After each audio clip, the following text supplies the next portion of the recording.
Okay, so welcome to this next video in which we're discussing thrombosis and antithrombotic drugs. So we just want to finally discuss two anticoagulatives here, dabigatran and rivaroxaban.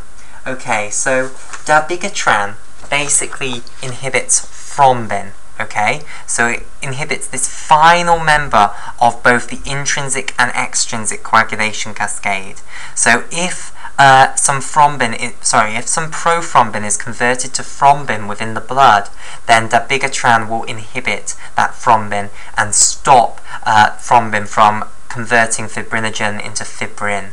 Okay. Meanwhile, rivaroxaban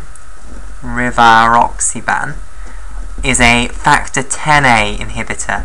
Okay, so if the intrinsic coagulation cascade is set off, then it will lead to the activation of Xa, and rivaroxaban, if you are taking it, will prevent that Xa from activating prothrombin to thrombin, basically. So it will bind to the active site and inhibit it.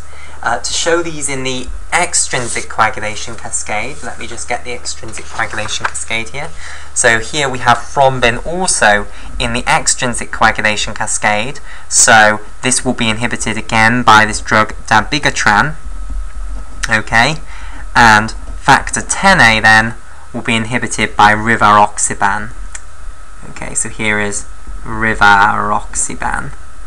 Okay, so by these inhibitory actions, they will stop the conversion of fibrinogen into fibrin and therefore stop the formation of fibrin strands. And by stopping the formation of fibrin strands, they'll stop the formation of viable thrombi, basically. So they'll stop the formation of this fibrin meshwork which holds the platelets together. Okay, so instead you'll just have platelets aggregating, and this won't make a very strong thrombus, so it will be easily disintegrated, basically. So it won't successfully occlude the blood vessel, which is good. Okay, and that concludes our discussion of thrombosis and the antithrombotic drugs.